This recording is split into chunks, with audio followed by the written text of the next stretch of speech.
Hello everyone, this is Gorax. I finally cleared chapter 13 as a free-to-play player. That was a big struggle. That's what I thought before I hit chapter 14, where even friend souls that I borrow are struggling.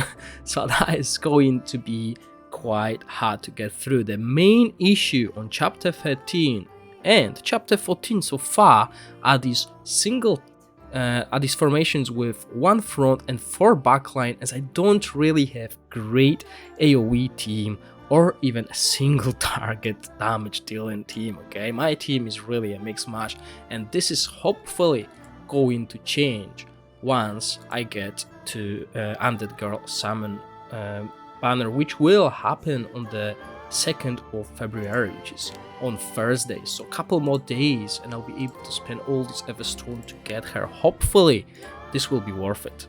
Looking at the rankings, I can see that I'm not the only one who struggles at stage 14.6 and above. Basically, as a free-to-play player, this is a hard wall, as you need at least 1 or 2 strong units yourself to be able to progress, alongside with using your friend soul. So basically I've been using my friend soul on normal stages just to progress, to be as far ahead as I can, so I can utilize all the idle rewards. But I'm rank 803, and I know lots of my friends who actually spent on the game can't really get even to rank to chapter 14. Now I'm also at the point where my team is slowly getting to level 160, which will mean I'm capped and I need to upgrade the grade of these units.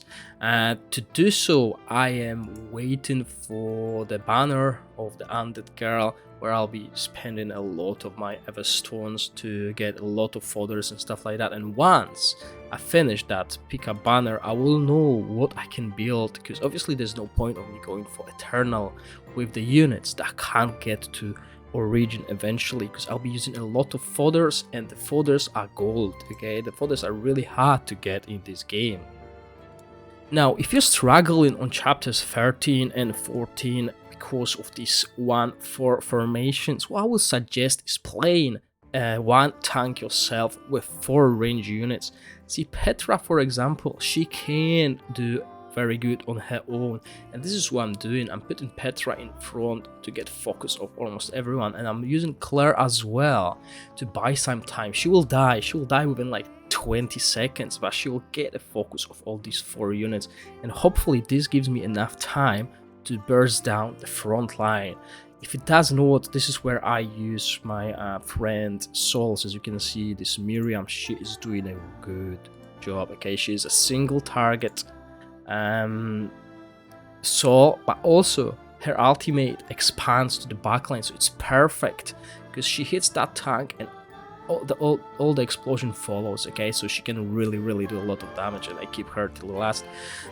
Usually I use like the best souls, I believe, for chapter 13 and 14 are still Vivienne, Methy, basically your AoE, Talia. Okay, Talia is quite cool. She will probably do a lot of damage to these units as well, and Miriam.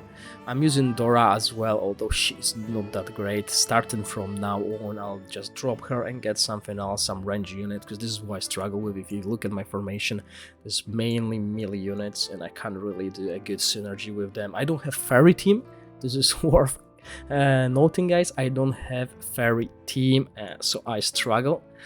So basically usually I run something like that, but I can't run it into that team. See, I'll show you. If I run 4 units at the front, I will not be able to win it.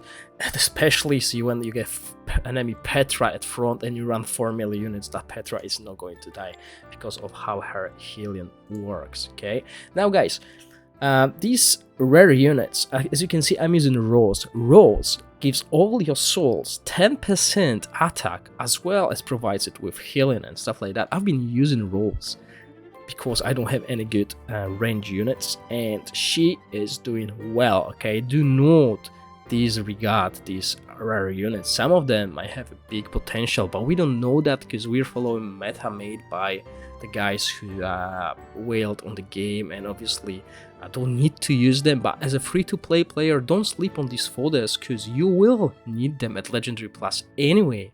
So if you can utilize them. And I know this fairy range unit is quite good as well. So as you can see here, my problem is these souls will slowly die. Okay, Petra can hold her own, but Claire's done her job. She jumped and she died trying to hold this team as much as possible. But now I lost all my damage source. Okay, my Lindsay is my only damage source. So yeah, I can't get further than that at the moment. I need stronger units, stronger souls, and this is why I'm waiting patiently for Thursday to get the soul that I want. But as you can see, I'm not that far away because Petra is doing an amazing AoE damage, and there's no healer on that team, so I just need a little bit more damage. All my units to live a little longer. I can actually use Claire's ultimate more often to be able to pass it. Don't regard this as well. Don't disregard it as well, guys. Use your support ultimates. If you can't last longer than 40 seconds, use them, because there might be a chance where you'll be able to take down enemies with just your normal sub attacks and stuff like that. Okay guys, tell me how you're doing, tell me what rank you are, especially if you're free-to-play players. I really want to know how you are doing, and I want to know if I'm helping you in any way. And if you want any guides, just shout, okay, because I think I'm doing quite good as a free-to-play player. Obviously we had a few players leave the game because of how frustrating it is sometimes to pass a stage where you're just timing out because you don't have enough damage on your team. Alright guys, thank you for watching, stay safe, bye!